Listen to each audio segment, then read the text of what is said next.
मतभेद असावेत पण मनभेद नको. कुणी कुणावर वैयक्तिक टीका करू नये. सुसंस्कृतपणा दाखवल्याबद्दल मुख्यमंत्र्यांचे आभार. पडळकर यांच्या जयंत पाटलांवरच्या वक्तव्यानंतर सुप्रिया सुळेंचं विधान. चुका होत असल्यास दुरुस्त कराव्यात, नाहीतर मंत्र्यांना खुर्ची खाली करावी लागेल. राष्ट्रवादीच्या चिंतन शिबिरातून अजित पवारांचा निर्वाणीचा इशारा.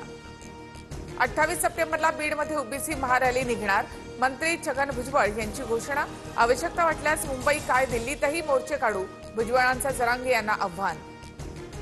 अंतरवालीमधील दगडफेकी मागे शरद पवारांचा हात असल्याचं कुठेही म्हटलेलं नाही. मंत्री छगन भुजबळांचं स्पष्टीकरण. पोलिसांवर हल्ला झाल्याचं पवारांना माहिती नव्हतं, नाहीतर तिथे गेलेही नसते. भुजबळांकडनं स्पष्ट. बैठक कुठे आणि किती वेळा झाली. भुजबळांनी पारदर्शकपणे राज्याला माहिती सांगावी. सुप्रिया सुळेंचं भाष्य. अंतरवालीमध्ये पोलिसांवर दगडफेक होण्यापूर्वी झालेल्या बैठकीत पवारांचे आमदार होते.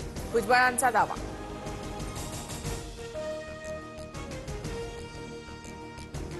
विधानसभेत मोठ्या प्रमाणावर मतचोरी झाली. तुम्ही याद्यांवर काम करा.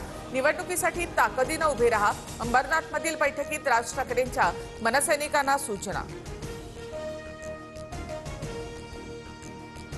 शिंदेंच्या बालेकिल्ल्यामध्ये ठाकरे बंधूंची रणनीती. पालिका निवडणुकांच्या पार्श्वभूमीवर राज ठाकरेंचा अंबरनाथ कल्याण डोंबिवलीमध्ये दौरा.